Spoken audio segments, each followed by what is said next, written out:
Hi everyone, it's Caroline bringing you guys this week's patient update.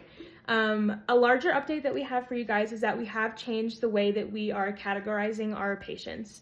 So previously what we were doing was we were admitting the bird and giving it a date and using that as the identification. So for example, if we had a red-tailed hawk come in on, let's say, Halloween, that would have been red-tailed hawk 1031.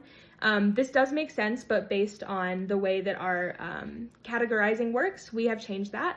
So what we are doing now is actually using the year and the number in which the bird was admitted. So for example, the second bird this year would be 25-2.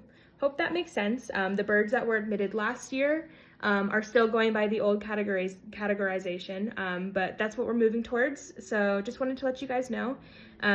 As far as new patients, we only have one, but we do have some updates that I would love to share with you. So let's go ahead and get into it. First up this week, we have Northern Pygmy Owl 25-2. This bird came from Jackson after presumably striking a window. We've been seeing a historical influx of this species entering our clinic this winter. We don't have a solid answer as to why this is happening, but there have been reports of this happening in other locations, and a theory as to why we are seeing this is because it's likely related to food availability. Coming down from the mountains into a town where there are more mice and small songbirds available makes for a far easier meal for these little birds. After being admitted to our clinic, we found eye trauma that is often directly correlated with the window strike.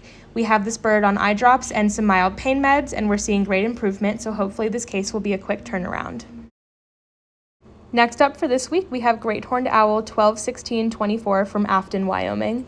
This bird is suspected to have been hit by a car after coming to our center with head and ear trauma. We've seen awesome improvement with this patient and have actually moved her out to our flight barn to start light flight conditioning. She has been super stubborn to fly over the last few days, but that's no big worry. She's just a big girl. But with some encouragement, we are starting to see her fly more and more every day, and we're hoping for a release soon. Next for this week, we have Stellar's J 121124 from Wilson, Wyoming. This bird was brought to us after being found tangled in fishing line.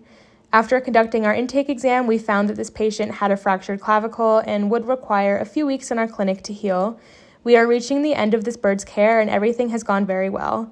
We're going to get this bird to do some light flight conditioning and hopefully release it next week. And lastly for this week, we have Merlin 111124 from Iona, Idaho. This bird came to us after also being suspected of being hit by a car or flying into a window. We discovered a clavicle fracture as well with this patient, and we have been encouraging cage rest over the last few weeks. We have moved this bird out to a larger PCU to begin light flight conditioning. Okay, everyone, that's it for this week. Thank you so much for tuning in. Remember, if you want to do your part by keeping wild birds wild, click the link in the bio to donate or visit our website directly. If there's a bird that you have questions about and we didn't cover this week, please don't hesitate to text or call us at 307-203-2551. Thanks, guys. See you next week.